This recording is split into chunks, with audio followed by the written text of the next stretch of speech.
vamos finalizar o nosso evento, cujo tema é Desafios e Soluções para a Manutenção da Rastreabilidade para o Monitoramento Meteorológico.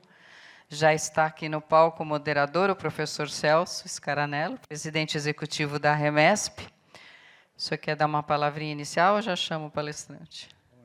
Então, vamos lá para as... Já na reta final do nosso metro ambiental.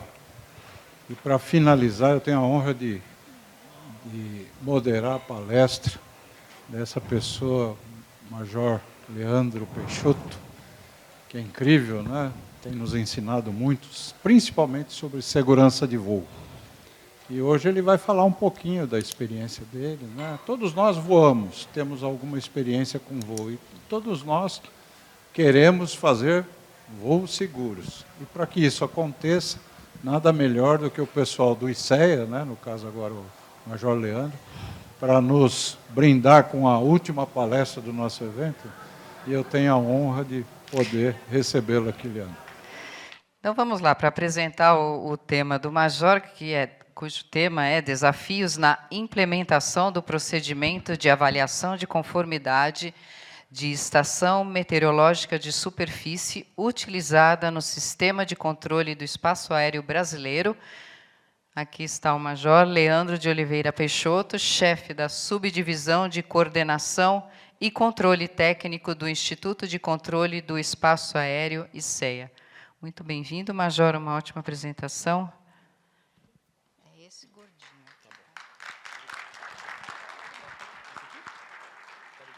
Não, foi legal.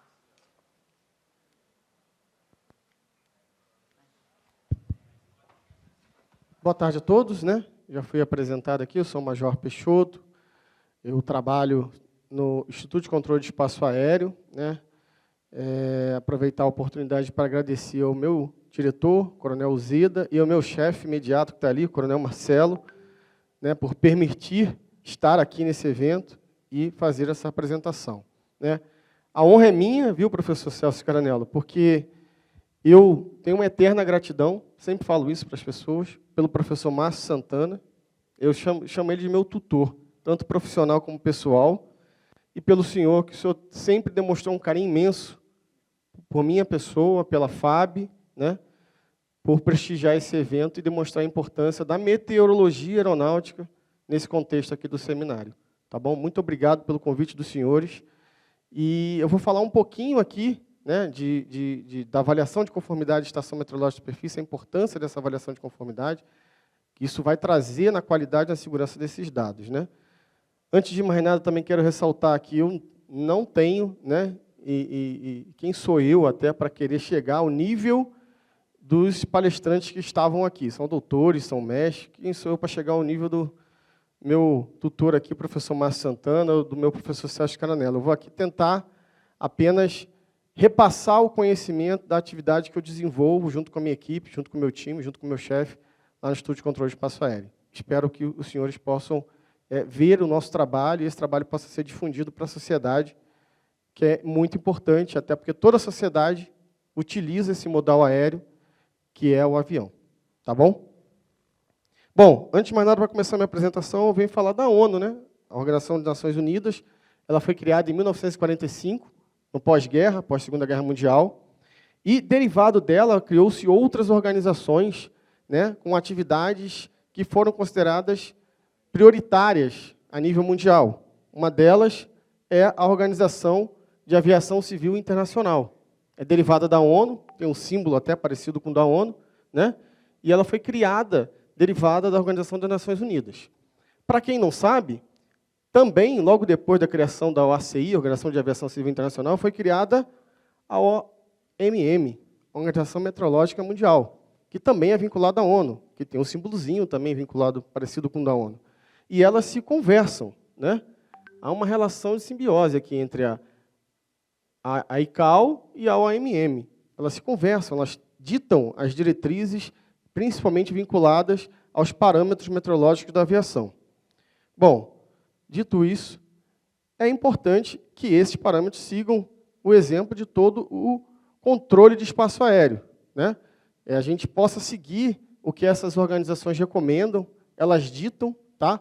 Eu, aqui no Instituto de Controle de Espaço Aéreo, subordinado ao Departamento de Controle de Espaço Aéreo, que é um organismo signatário, tá, da ICAO. Ou seja, o que a ICAO recomenda para a gente tem que seguir, porque nós somos um organismo signatário. Nós assinamos um tratado lá atrás que nós nos comprometemos a seguir as diretrizes da ICAO, né?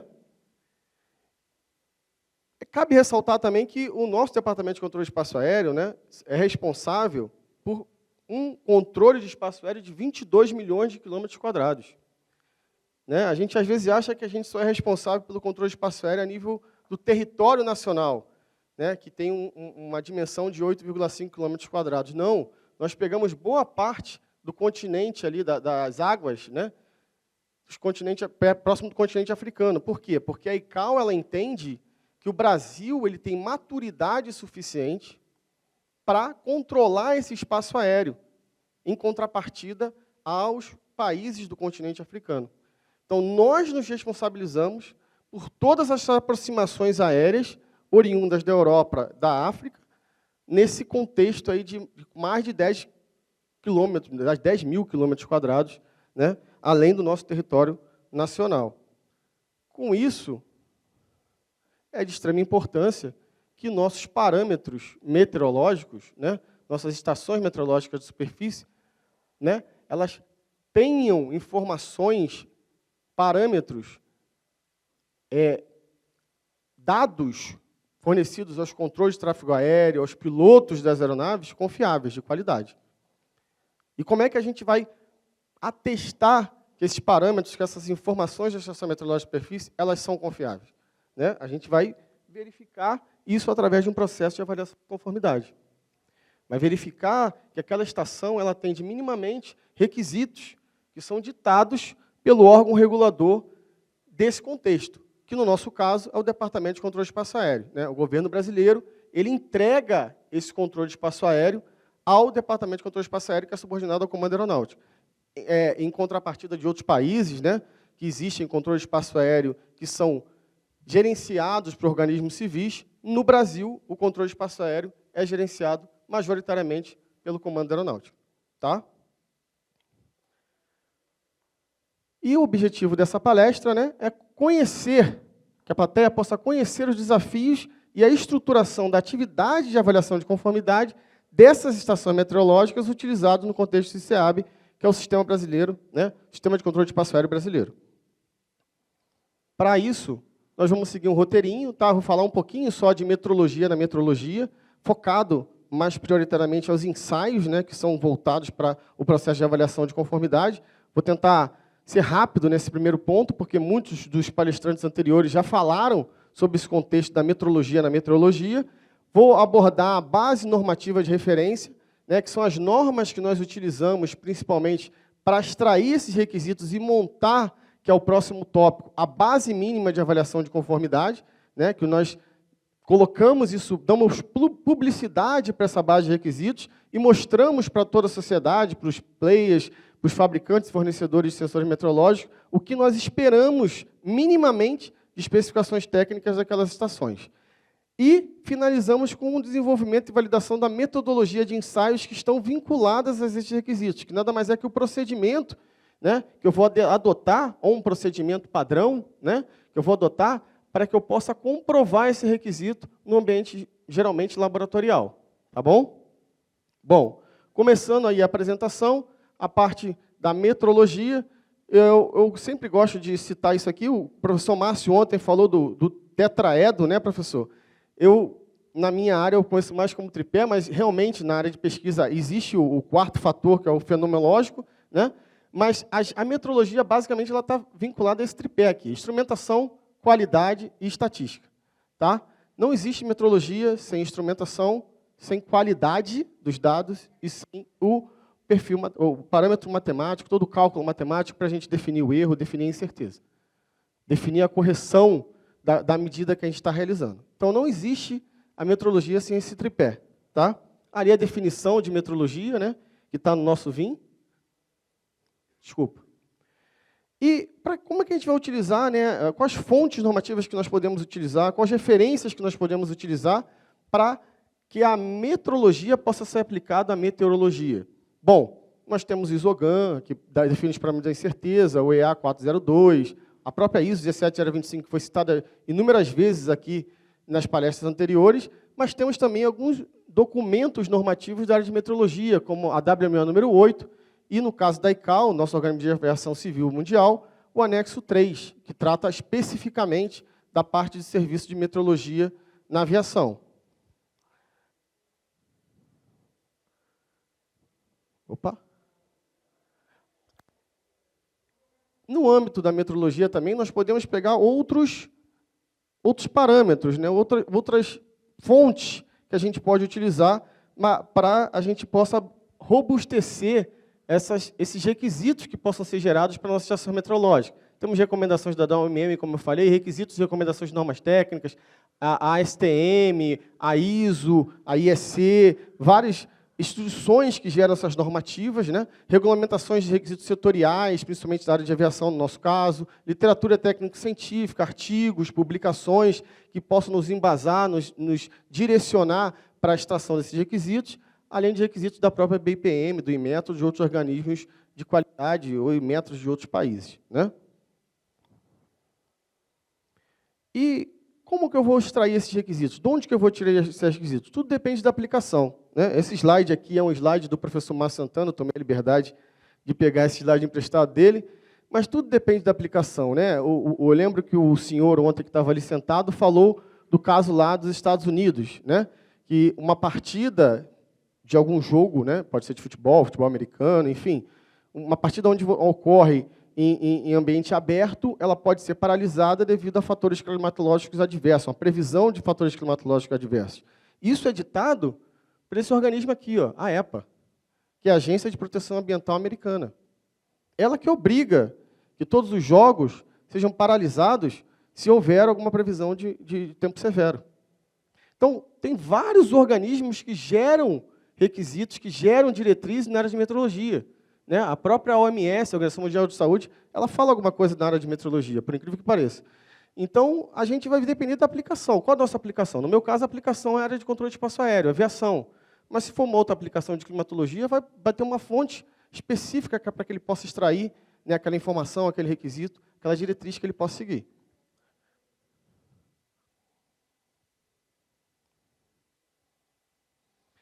Além disso, a gente já sabe, né, acho que todo mundo aqui, a maioria, se não é, a maioria trabalha nessa área de meteorologia, a gente trabalha com processos probabilísticos, não é isso, professor Márcio? Na meteorologia, nada é certo. A única coisa certa que a gente tem na vida é o quê? A incerteza. É isso aí. A única coisa certa que a gente tem na vida é a incerteza. Não tem nada certo. Se eu medir um valor aqui de uma tensão ali naquela tomada, ele pode estar medindo 112 volts, mas qual é a certeza que eu tenho que é 112 volts realmente?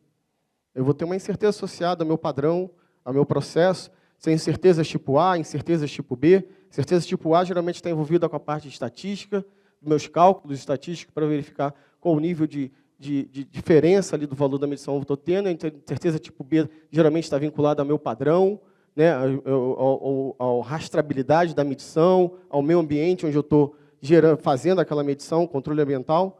Então, tudo isso envolve incerteza. Nenhuma medição é 100% exata. Isso a gente tem que entender, esse é o básico da metrologia, né? E, para isso, nós seguimos uma rastreabilidade metrológica, que foi muito citada aqui, né, até derivada dessa cadeia metrológica de rastreabilidade, desse triângulo, né, onde a OMM está inserida nessa cadeia metrológica. A doutora Daniele, ontem, diretora de Metrologia Científica do Inmetro, ela citou isso, que a OMM ela tem um comitê, né, ela tem um CIPM, um comitê de metrologia dentro do BIPM, que trata dessa área de metrologia, né? Então, ela também tem que seguir essa cadeia de rastreabilidade metrológica na obtenção desses dados, né?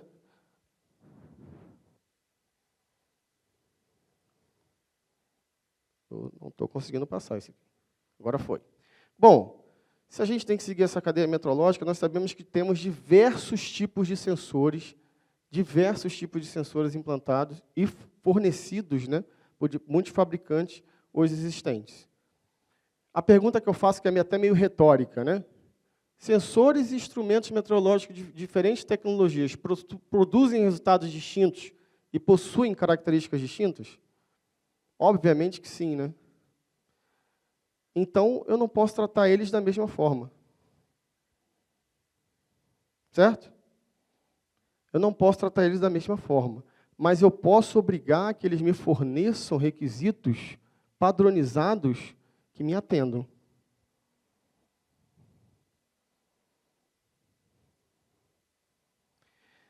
E aí eu tenho um caso, né, que eu vou mostrar aqui, não é só esse não, tem outros, tá? Mas eu vou mostrar esse caso aqui, né, o coronel Anthony até citou aqui produto chinês, né? Eu até falo assim, a China ela consegue produzir coisas boas e coisas ruins. A gente tem que saber selecionar, né? Mas, nesse caso aqui, um projeto, né, de implantação de uma estação meteorológica de superfície num aeródromo, que era uma EPTA, uma estação permissionária, que não era responsabilidade da FAB, mas nós temos que supervisionar esse aeródromo, né? Geralmente são aeródromos administrados pelo governo, ou por alguma autoridade aeroportuária local, ou, de repente, até no âmbito da agricultura, do agro, é um aeroporto gerenciado por algum fazendeiro, alguma indústria ali do agro. Esse aeródromo, ele entregou um projeto para a gente, no qual dizia que tinha um barômetro, que é esse aí, que atendia todas as especificações técnicas que nós esperávamos de uma MS. Né? Esse aqui é o datasheet que foi fornecido do barômetro na época. Só que aí a gente ficou curioso, a gente falou, pô, nunca vimos esse barômetro implantado numa MS. Ficamos curiosos para saber de onde que vinha esse barômetro. Numa pesquisa rápida da internet, nós verificamos que esse barômetro estava sendo vendido num site chinês, tipo AliExpress, né? Ou algo do gênero. E que a especificação técnica desse barômetro não tinha nada a ver com o que estava escrito no papel.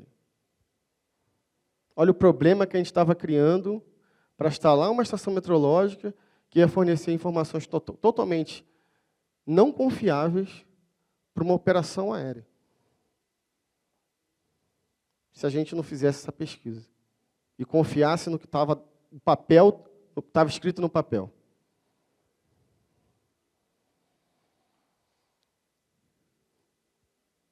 Além disso, né, nós fizemos uma outra pesquisa, antes de gerar nossa base de requisitos, onde nós procuramos verificar, né, qual o fator meteorológico, né, qual a grandeza meteorológica, ela influenciava mais em um acidente aeronáutico. Né? Nós tivemos a constatação que 51% dos acidentes aeronáuticos eles são derivados de medições incorretas de vento ou de fenômenos adversos na área do vento. 20% é na área de teto e visibilidade, né? Sensor de visibilidade vertical, tetômetro, onde eu vou medir minha visibilidade vertical e a altura da minha camada de nuvens, e visibilidade horizontal, onde eu vou medir, normalmente, o quanto o meu olho humano, no caso, o piloto, né, na cabine da aeronave, consegue enxergar o que está à frente dele. E aí eu tenho outros parâmetros, como barômetro, 7%, precipitação, 7% e demais. Então, baseado nesse estudo que nós fizemos, nós procuramos priorizar os requisitos que nós íamos colocar na estação meteorológica de superfície naqueles fatores que mais impactaram em algum acidente aéreo.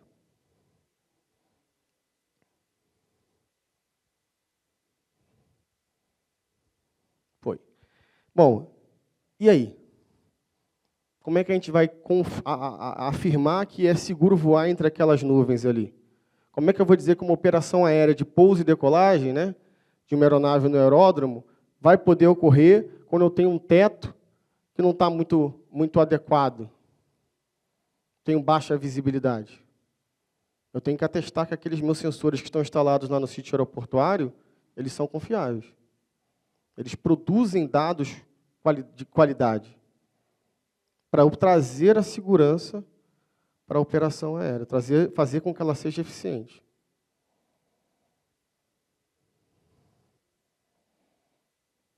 Rapaz, esse bichinho aqui tá... Acho que deu pânico. Bom, com isso, né, o DSEA, ele verificou essas necessidades de implantar um sistema de avaliação de conformidade dentro do nosso campo, né, nosso métier, e criamos a ICA 800-9, ICA é a Instrução do Comando Aeronáutico, né, que visa garantir a qualidade e a segurança dos nossos sistemas. Nessa ICA, a gente vem dizer o que é avaliação de conformidade, que nada mais é do que a NBR 17000 ou até o VIN, né, o Vocabulário Internacional de Metrologia, diz o que é, né, que visa demonstrar que os requisitos de determinado produto são atendidos, e também vem de fazer a estipulação da base mínima de requisitos de avaliação de conformidade, onde eu vou verificar, onde eu vou definir, né, todos os requisitos que são aprovados pelo DSEA e que contêm as características mínimas de um PSEA, que é um produto de controle de espaço aéreo, que no nosso caso é o Sistema de Estação Meteorológica de Superfície. Como é que eu vou atestar esse requisito? Majoritariamente, eu vou testar esse requisito através de um ensaio. Eu vou ter que ensaiar isso no laboratório para verificar se aquele requisito que está estipulado no papel, naquela base de requisitos, ele está sendo atendido por aquela estação, por aquele sensor. Né? Como eu disse, o papel aceita tudo. A especificação do folder do papel, ele pode me dizer uma coisa. Mas quando a gente vai ensaiar em laboratório, a gente vê uma coisa completamente diferente do que está escrito. Né? Muitos dos senhores aqui já devem ter acompanhado, né? Os senhores talvez já devem ter acompanhado na época de década de 90, início dos anos 2000, aquele programa do Fantástico que tentava confrontar os produtos que eram vendidos com as especificações deles atrás com o que ditava o órgão regulador, né? Seja a Embrapa, ou seja qualquer... no caso de alimentos, a Embrapa, no caso de brinquedos, lá tinha a Associação dos Brinquedos, e, muitas das vezes, o que estava escrito no produto não era o que estava condizente quando era ensaiado. Isso acontece, tá? Eu estou falando que acontece, porque nós já ensaiamos produtos e já verificamos. Acontece.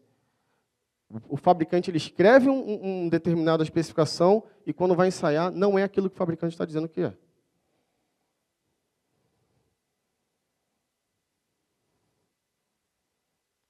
Bom, dito o que a gente precisa, né, o básico ali da metrologia, que a gente pode aplicar na metrologia baseado nessa avaliação de conformidade de IMS da aviação, nós começamos a produzir e buscar as normas que poderiam nos ajudar a extrair esses requisitos.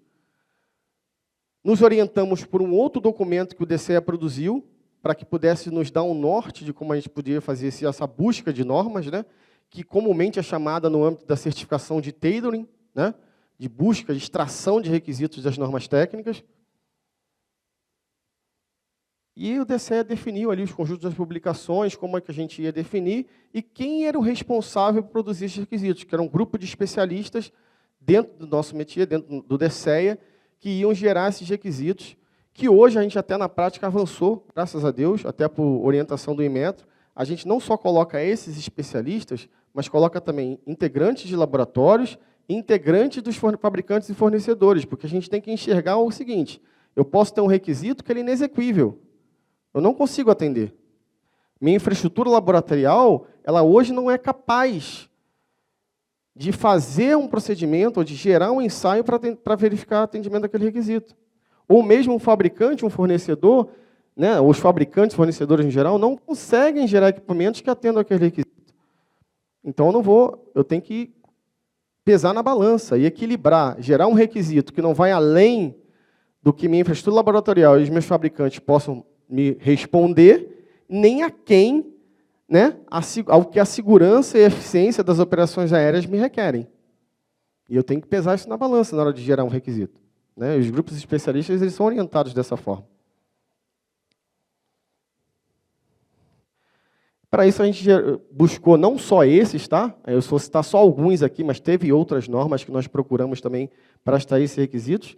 A WMO número 8, o anexo 3 da ICAO, um DOC, que é um DOC técnico da ICAO de RVR. Né? Aqui até cito aqui o Bernard, aqui, que fez a pergunta para o Coronel Anthony, que foi ele que me fez conhecer esse DOC aqui.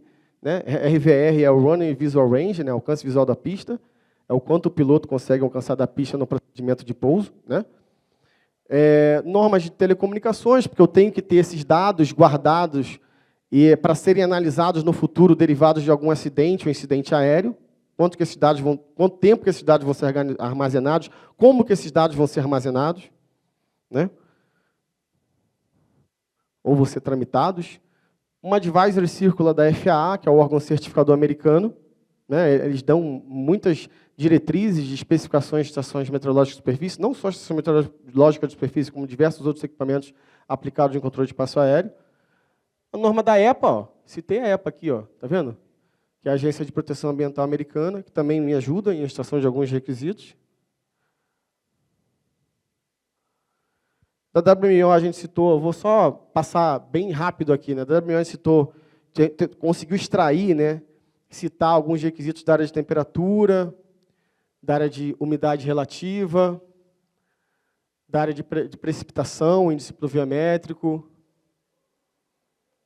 do DOC 9837, que é um outro DOC técnico da ICAO, né, que fala especificamente sobre requisitos técnicos de IMS.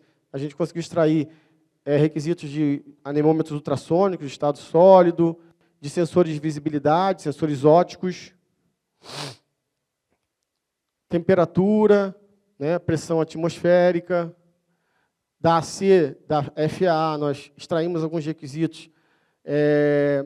Ali, no caso, é de tetômetro, né, sensor de visibilidade vertical.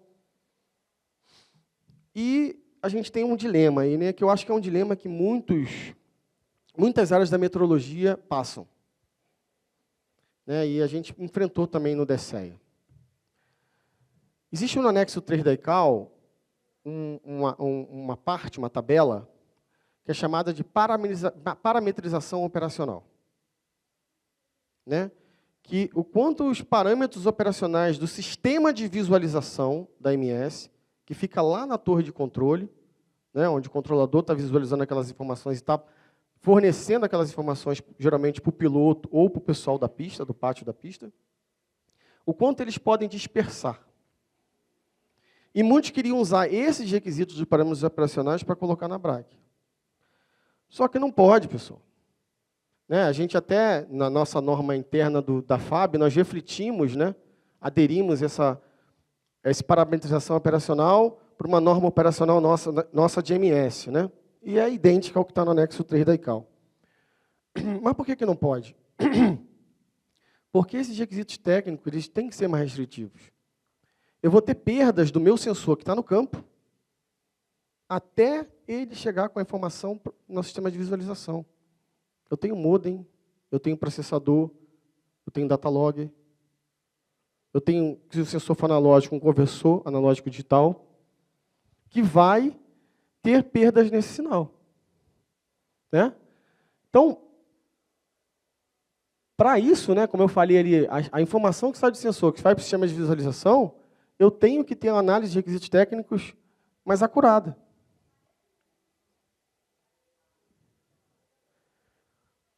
Para que eu possa fornecer essa informação técnica de maneira mais precisa.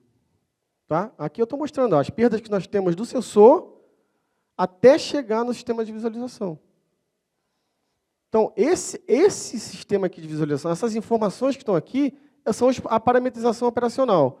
Como que eu vou ter um requisito que ele atende a isso aqui e aqui, se eu tenho uma perdas associadas até ao tráfego dessas informações?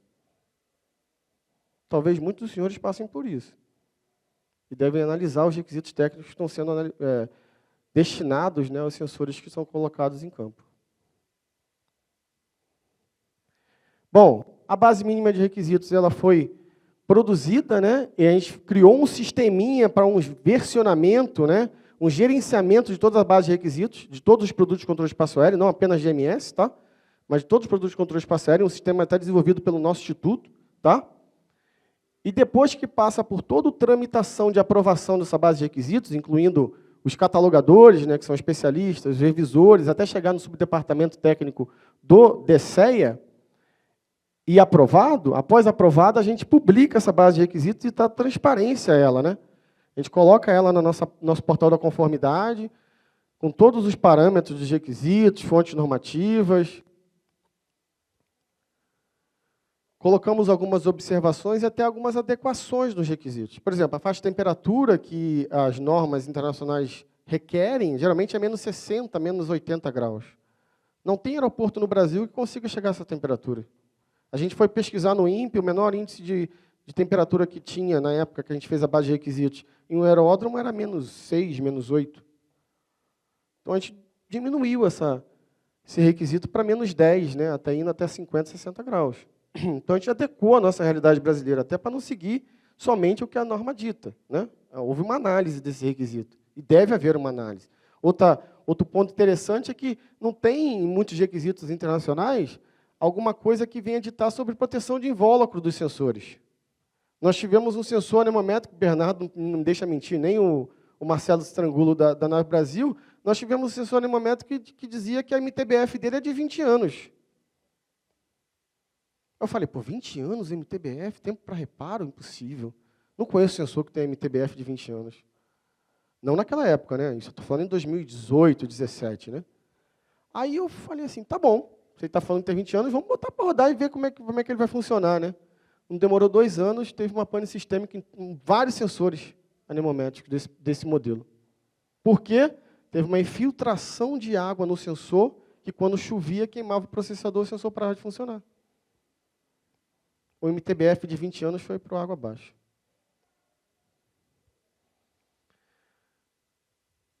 E aí, dessa base de requisitos, nós fizemos uma parceria com o Labelo, da PUC do Rio Grande do Sul, que foi o laboratório que nos procurou e quis nos ajudar no desenvolvimento dessa metodologia de ensaio. Dessa parceria, nós credenciamos o laboratório, né, para ser um laboratório credenciado que pudesse realizar esse ensaio, no final desse desenvolvimento dessa metodologia, e fomos fazer a metodologia lá no laboratório, né? Participei dessa metodologia junto com um grupo de especialistas, e o próprio pessoal do laboratório, que é muito competente, né, diga-se de passagem. Levamos uma estação meteorológica tática para rodar esse ensaio à vera, lá no laboratório, colocar todos os requisitos que nós tínhamos colocado com os procedimentos para verificar em loco se realmente a estação passava, né, nossa estação, que nós utilizamos em operações aéreas, né, passava nesses requisitos da Braquiem que nós desenvolvemos, até para a gente não dar tiro no pé, né, cobrar além do que a gente utiliza, né. Passamos pela câmara climática, a parte de temperatura, passamos pela proteção de invólucro, aí, ó. Esse é um exemplo de análise de poeira. A câmara de poeira, ela gera poeira rotacionando durante minutos no sistema, e não entrou poeira no sistema de AMS. Por incrível que pareça, pode ter saído desse jeito aí, mas não entrou poeira dentro do sistema. O sistema foi aprovado.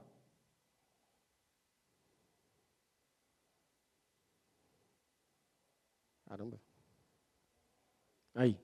Parte do tetômetro, onde nós analisamos com um padrão que eles tinham lá no laboratório à distância, se ele estava medindo corretamente o tetômetro. Comparamos a medição que estava sendo fornecida. Parte da interferência e compatibilidade eletromagnética. Isso é importante, principalmente para a operação aérea, porque por uma MS que opera dentro do sítio aeroportuário, ela não pode interferir nas comunicações que existem de um radar, de um auxílio à aproximação da aeronave. Então, ela tem que ter compatibilidade eletromagnética e ela tem que ser imune à interferência eletromagnética. Não só compatibilidade, como imune à interferência magnética. Nós testamos isso na câmara anecoica do laboratório. Testamos o sensor de descargas atmosféricas, verificamos ali a quantidade de descarga que tinha em cada sensor, cada tipo de descarga que tinha no sensor, desculpa, para ver se ele passava.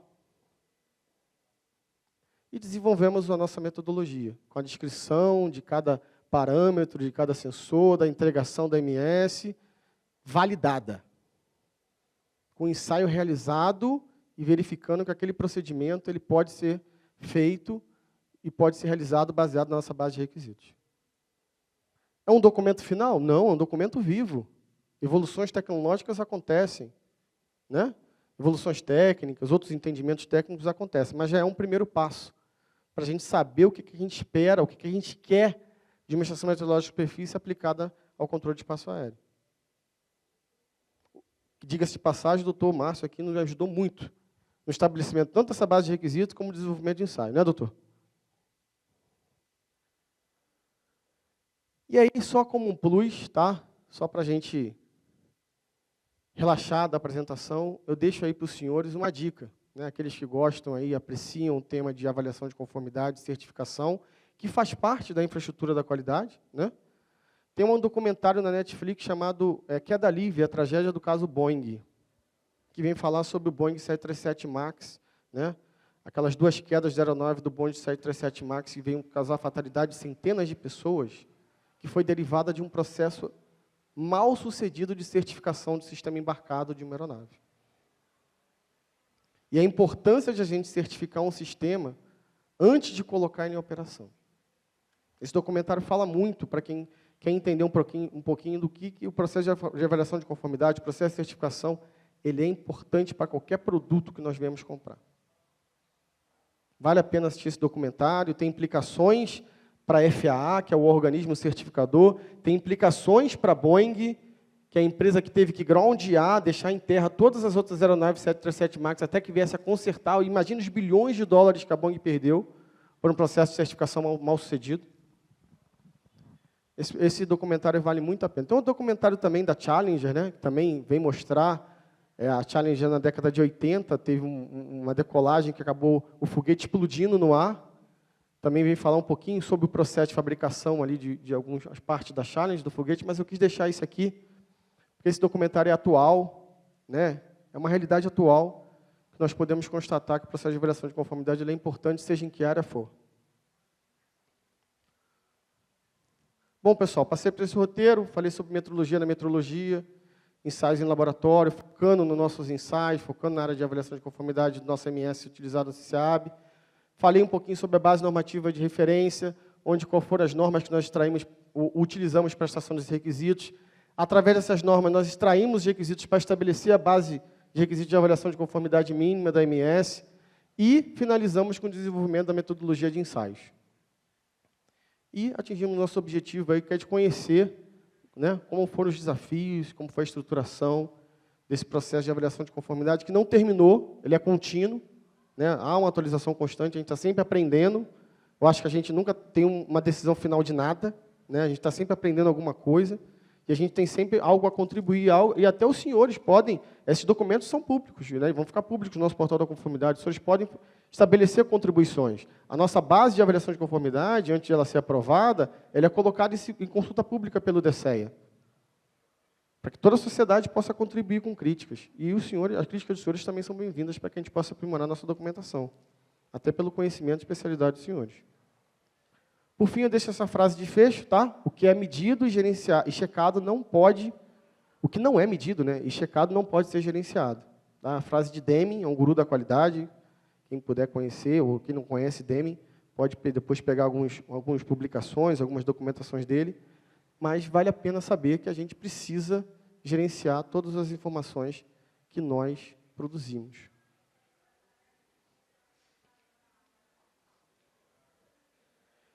E é isso, pessoal. O ICE agradece aqui a participação no evento, numa unidade que tem mais de 64 anos, né? E o nosso dilema da FAB é defender, controlar e integrar o espaço aéreo nacional. Obrigado. Muito obrigada, Major Peixoto, pela apresentação. Antes de passar a palavra ao moderador, professor Celso, eu quero comunicar-lhes que, durante o encerramento do evento, nós teremos sorteios de mais 2 brindes e será entregue só quem estiver presente. Agora sim, professor Celso, a palavra é sua. Gente, eu sou um fã do trabalho desse pessoal da Força Aérea, né? E antes de eu me manifestar, eu queria fazer uma pergunta, até porque eu tenho interesse nas... Então, vou usar um alto. Você quer que eu fique de pé?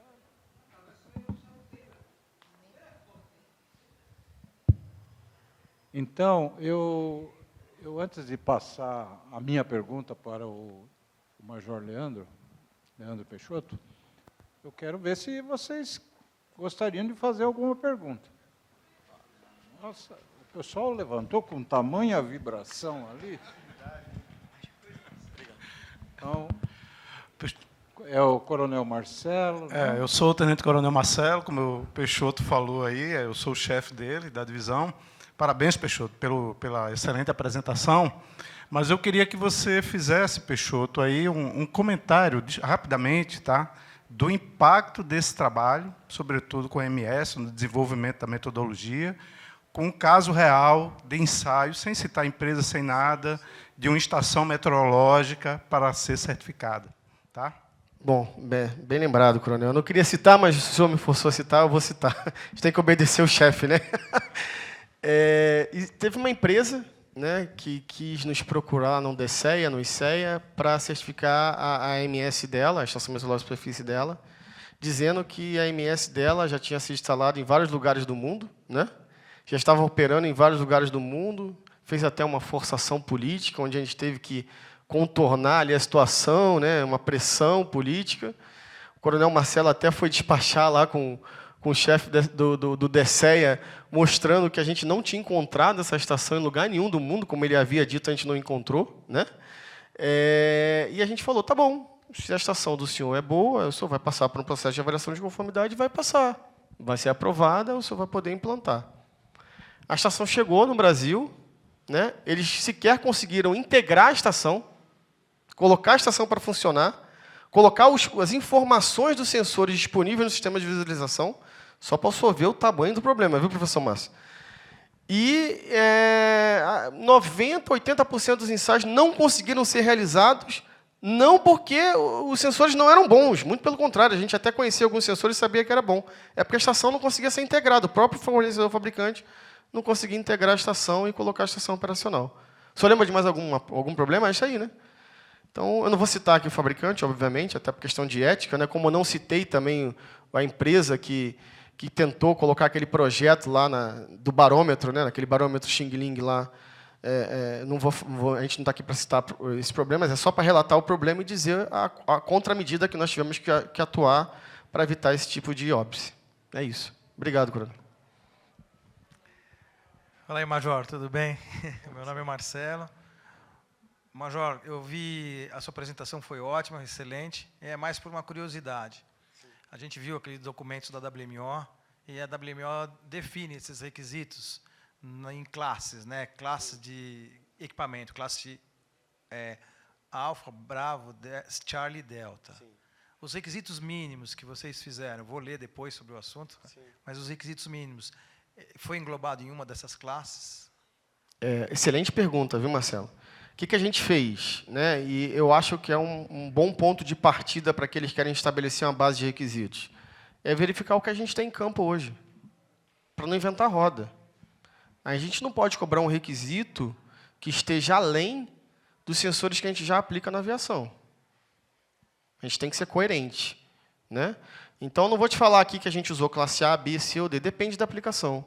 Algumas a gente pode ter utilizado classe B, outras a gente pode ter utilizado classe C, talvez até algumas a gente utilizou classe A, mas a gente colocou pelo menos requisitos mínimos de sensores que já são aplicados no âmbito do DCEA. A gente sabe, aquele caso ali do barômetro, né, foi de um aeroporto que não era administrado pelo DCEA. A gente sabe que no DCEA, o que está sob nossa supervisão, sob nosso olhar, isso não acontece. Porque a gente procura instalar estações confiáveis, reconhecidas até a nível mundial. Mas, no caso das EPTAs, a gente sabe que isso pode acontecer. Então, a gente tentou seguir ali uma linha de equilíbrio entre o que a gente implanta no DCEA e o que a gente tem hoje na rede, como um todo. Respondi sua pergunta, né? Mais alguém? Mais? Posso? Pergunta. Essa já é a última, minha mestre de cerimônias. Oi, boa tarde. Posso fazer mais um? Pode. Parabéns pela apresentação. Obrigado, Roberto.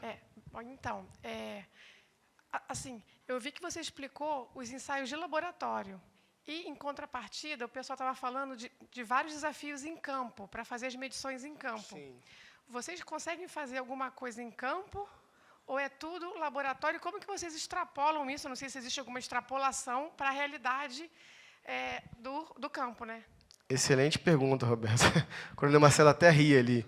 Desculpa, É o nosso próximo desafio, é fazer essa análise em campo. Porque antes de a estação ser implantada em campo, ela vai ter que passar por esse processo de avaliação de conformidade em laboratório, para que ela possa ser habilitada a ser implantada em campo.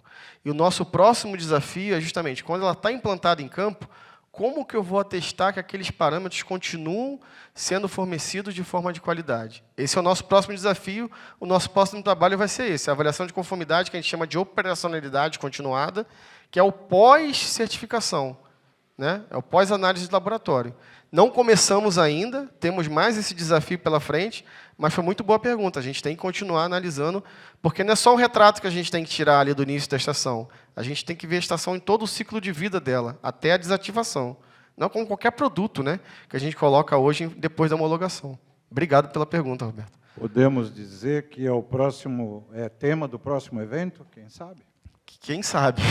Se a gente conseguir vencer esse desafio até lá, pode ser o tema do próximo evento, sim. Leandro, eu queria fazer 2 comentários. Primeiro, você citou o Labelo, e realmente o Labelo ele é um exemplo de laboratório e de trabalho, né, e dedicação daquela equipe toda. O Labelo faz parte da Remesp, ele é e o seu diretor-geral, né, que é o Israel, ele é membro do nosso conselho. Então, realmente, o Labelo é um exemplo, né, e eu fico feliz de saber que ele faz parte aí do relacionamento, dos acordos de cooperação de vocês. Antes de fazer a pergunta, posso só complementar? Claro. Aqueles que não conhecem o Labelo, eu recomendo que conheçam, façam uma visita ao laboratório, né? Como o professor Celso Cananello falou aqui, o Labelo ele já faz ensaios em várias linhas de produto, né? Vários eletrodomésticos que nós utilizamos aqui, né, são ensaiados pelo Labelo, são certificados pelo Labelo. Nós fomos em loco lá conhecer o laboratório, né? Então, é um laboratório nacional que tem esse nível de excelência e de qualidade e que deve ser reconhecido pela nossa sociedade. Isso é, pelo menos, a minha visão, né, professor?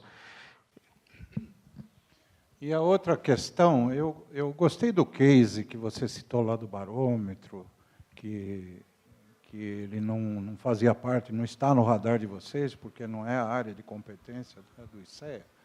Mas eu achei interessante, porque esse é um trabalho que a gente vem fazendo, a Remesp mais a Abrapem juntos, nós estamos fazendo para tentar identificar equipamentos, instrumentos de medição que são colocados nas plataformas de e-commerce, né? Essa, pelo visto, foi identificada lá.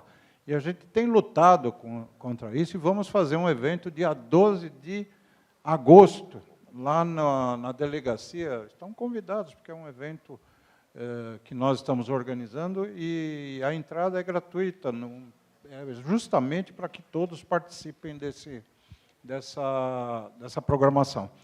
E o que eu gostaria de saber, né, se isso é habitual vocês procurarem nas redes sociais equipamentos que têm origem duvidosa. Porque, se tiverem um case, se de repente vocês identificarem um case, a gente poderia levar também para esse evento. Apenas uma pergunta. Excelente pergunta, né? A gente tem o hábito de avaliar se é de origem duvidosa ou não. Eu não vou dizer que a gente tem um hábito, mas a gente tem uma desconfiança, né? Cria uma desconfiança quando a gente olha algum sensor que a gente sabe que não é implantado no mercado, não é de uma marca que a gente conhece, de um fabricante que a gente conhece, a gente cria uma pulga atrás da orelha, né? E, nesse caso, aí foi até o pessoal do Sindacta 2 de Curitiba, né, que eles eram responsáveis ali por esse projeto no aeródromo, naquela região do Sul. Eles viram esse barômetro e eles são muito eficientes, né? O pessoal do Sindacta 2, o coronel fica até, às vezes, brincando comigo, que eu fico elogiando o pessoal do Sindacta 2, mas eles são muito eficientes mesmo, eles trabalham muito bem. E eles eles verificaram esse problema, buscaram na internet para ver se achavam algum parecido e encontraram. Mas não é um hábito. Não vou falar para o senhor que é um hábito. É uma desconfiança que a gente vai tendo para cada caso, porque passa inúmeros processos pela gente lá. Não tem condições de a gente analisar um a um, nem a gente tem fôlego para isso, né? A gente tem várias outras atividades operacionais e técnicas atreladas, mas, nesse caso, nós encontramos. E o estabelecimento desses requisitos, dessas especificações técnicas, nos respalda para que a gente possa dizer, essa estação só vai ser implantada se seguir esses requisitos. Essa avaliação de conformidade vai impedir e vai até inibir que a gente precise ficar procurando esses sensores em e-commerce, porque se ele não passou no ensaio, não está adequado. Nós teremos muitos componentes, muitos instrumentos aplicados ou não ao setor, e esse tem sido um desafio grande para todos nós. Mais uma pergunta? Alguém? Lá? Não, não precisam brigar aí, não. Pode... Alguém gostar? Ricardo, chega o microfone, professor Ricardo. Bom, meu nome é Ricardo, né? Eu sou, como já falei, né, da área da metrologia, né? Tá? E eu confesso que eu estou acompanhando alguns lances da guerra entre Estados Unidos e o Irã. E eu vejo lá muita coisa aérea, entendeu? Projéteis, por exemplo, que são disparados e caem no alvo lá perfeitamente. E só a gente vê aquela luz intensa e aquilo já desapareceu. Nas montanhas, enfim, em todos os lugares, né? Então eu gostaria, né? Eu sei que é um desejo para próximos eventos, né? Se for possível, porque este evento, né, começou na primeira edição, agora estamos terminando a segunda. Me despertou muito interesse em entrar neste mundo aqui deste tipo de equipamento, deste tipo de medição, tá? Então eu queria ver se é possível colocar, né, num próximo evento, nesta parte aí da coisa avião, aérea, enfim, lá e tal, né? Ok? Como são essas tecnologias, né, de disparar um míssil, que são toneladas que pesa aquilo, né, e cair perfeitamente no alvo. E esse, por exemplo, a CNN, eu sei que a CNN não é o top dos top lá da parte jornalística, né? Mas ele tem os tablets, onde eles dão as distâncias de pontos, né, no mapa geral, entendeu? E o efeito que pode ter, temperaturas, muitos lances assim o que se fala muito aqui, né? Ok? De como que está lá a coisa lá de questão fluvial, enfim, tudo lá e tal. Mas o que me chama a atenção é como que eles determinam aquelas velocidades, como determinam aqueles pontos, e esses projetos caem exatamente naquele lugar, né? Então, se for possível colocar toda a sua apresentação, foi excelente, brilhante, e acho que estou empolgado por causa de tudo que você falou agora, entendeu? Que eu quero, então agora eu queria mais, entendeu? Então eu queria ver, o seu chefe também colocou brilhantemente lá o ponto que eu queria, entendeu? Casos práticos. Ou seja, como que eu, estando num avião, eu meço a velocidade, meço a distância. Se tem uma área que não é permitido entrar, e está acontecendo isso na guerra dos Estados Unidos com o Irã, entendeu? Porque aquelas aeronaves entraram no espaço, né? Entendeu? O outro se achou no direito e eliminou a lança. Como se chega a determinar se ultrapassou ou não os limites? Entendeu? Onde uma decisão tão grande é tomada. Ou seja, eliminar aquele avião. Eu acho que a gente pode pensar, né? Eu queria dizer que o Major Peixoto, ele é membro da nossa comissão. Então, nós podemos levar e discutir, ver de que forma a gente vai poder atender. O nosso trabalho não é muito bélico, né? É um trabalho muito mais orientado para outras questões. Mas cabe aí uma discussão interna, né? Podemos encerrar? Deixa eu só me permite só responder um ponto ali. É importante o que o senhor falou. Meu trabalho não é de defesa aérea, né? Nem da parte bélica, né? Existe um alto comando da aeronáutica que trata disso, que não é o DCE. O DCE trata mais de controle de espaço aéreo, que é onde eu atuo.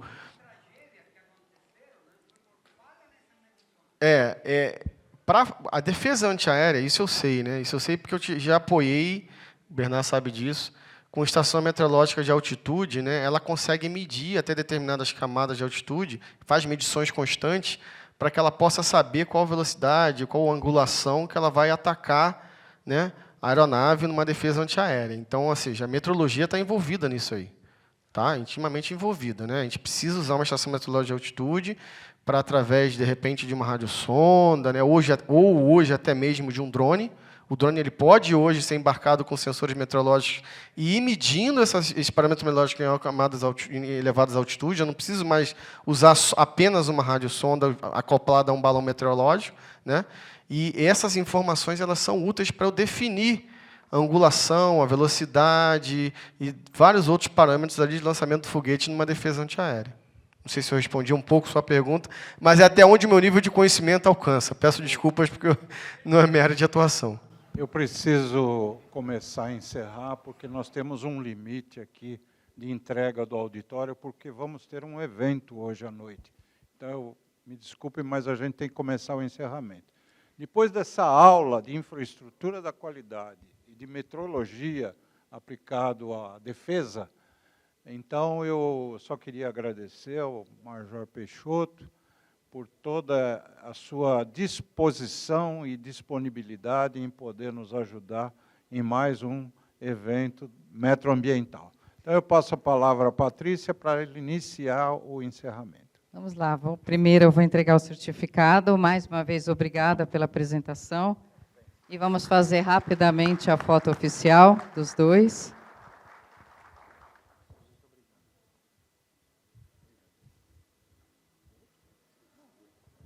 Vamos aqui na frente, por favor, para fazer a foto oficial.